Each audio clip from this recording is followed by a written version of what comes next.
तो माधवी लता माधवी लता माधवी लता जी। माधवी लता। तो सुना आपने किस तरीके से तमाम के तमाम चैनल एक ऐसी महिला को प्रमोट कर रहे हैं जिसका अब से पहले कोई जिक्र नहीं था कि टीवी डिबेट्स के लिए मुसलमान और चुनावी कैंपेन के लिए असदुद्दीन ओवैसी, ये दो नाम किसी भी न्यूज़ चैनल के लिए, किसी भी बंदे की पॉपुलैरिटी के लिए काफ़ी है। उदाहरण आपके सामने है, जिस तरीके से लफ्ज़ मुसलमान लेकर टीवी डिबेट को चलाया जाता है और उस टीवी डिबेट में टीआरपी बहुत मिलती है, वो आप सब जानते ही हैं। और इससे पहले भी कई बार ऐसा हुआ है कि जिस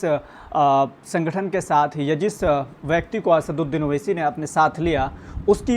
पॉपुलैरिटी ऑटोमेटिक बढ़ जाती है। अब ऐसा ही कुछ किया जा रहा है। अब आप देख रहे हैं कि लोकसभा चुनाव सर पे है और ऐसे में हैदराबाद से असदुद्दीन ओवैसी की उस सीट की बहुत चर्चाएं हो रही हैं, जहां बीजेपी ने अपनी प्रत्याशी माधवी लता को मैदान में उतारा है।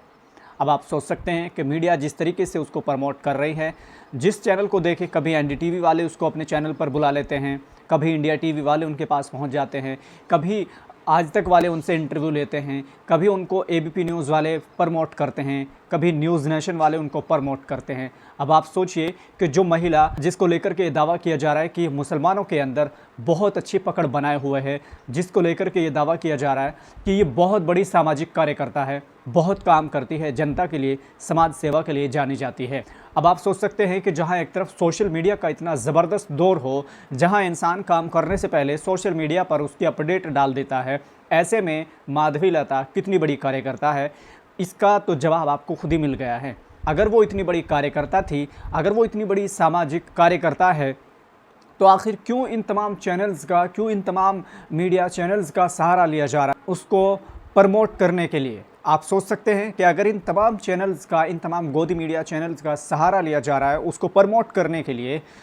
तो आप सोच सकते हैं कि उसने कितनी ज़्यादा मेहनत की होगी। ये बताया जा रहा है कि बड़ी चर्चाएं हो रही हैं कि वो मुसलमानों के अंदर ज़बरदस्त पकड़ बनाए हुए हैं, और एक फ़ोटो है वो उसको डाल देते हैं कि इनकी पकड़ जो है, माधवी लता की जो पकड़ है वो मुसलमानों के बीच इतनी है, आप इस फ़ोटो को देखकर अंदाज़ा लगा सकते हैं। सिर्फ एक ही फ़ोटो को लगाया जा रहा है और उस फ़ोटो में मुस्लिम महिलाएं होने का दावा किया जा रहा है और माधवी लता खड़ी हुई है। तो उस फ़ोटो में ये बताने की कोशिश की जा रही है कि माधवी लता ने मुस्लिम महिलाओं के लिए बहुत ज़बरदस्त काम किए हैं।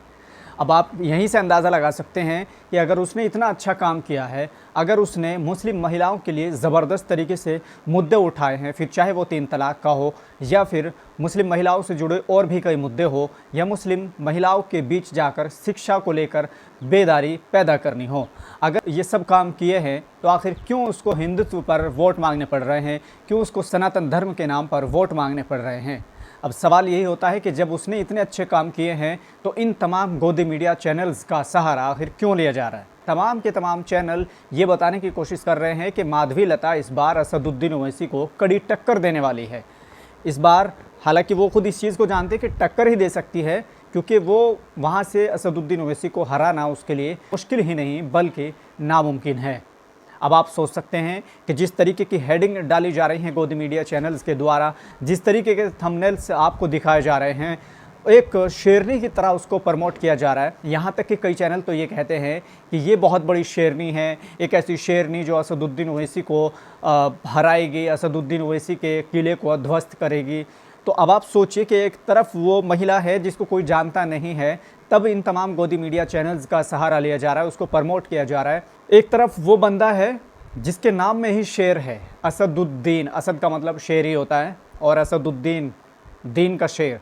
जिसके सामने दीन का शेर खड़ा हो, जिसके सामने शेर खड़ा हो, जिसके नाम में ही शेर हो, जो शेर का जिगर रखता हो, और एक उसके सामने ऐसी महिला है जो गुमनाम ज़िंदगी गुजार रही थी, अब ला के उसको बीजेपी ने असदुद्दीन ओवैसी के सामने खड़ा कर दिया है। तो टीआरपी तो खैर उसको मिल जाएगी, पॉपुलैरिटी उसको मिल जाएगी, क्योंकि वो जिस शख्स के सामने खड़ी है वो खुद इतना बाबरकत नाम है कि उसके साथ में जो लग जाता है उसकी पॉपुलैरिटी ऑटोमेटिक बढ़ जाती है और वो बहुत फेमस हो जाता है। लेकिन बहरहाल कुछ मीडिया चैनल्स को इस बात का ठेका दिया गया है, टेंडर दिया गया है कि आपको ज़बरदस्त तरीके से असदुद्दीन ओवैसी को विलेन की तरह और उसको एक हीरोइन की तरह आपको जनता के सामने पेश करनी है। लेकिन मैं आपको बता सकता हूं कि जिस असदुद्दीन ओवैसी के परिवार को 40 साल से अब तक कोई नहीं हरा पाया, जो 40 साल से अब तक उनको कोई टक्कर नहीं दे सका है, तो एक ऐसी गुमनाम महिला कैसे टक्कर दे सकती है, सवाल ही पैदा नहीं होता। आप समझिए, हैदराबाद की जो लोकसभा है, जहां से असदुद्दीन ओवैसी चुनाव लड़ते हैं,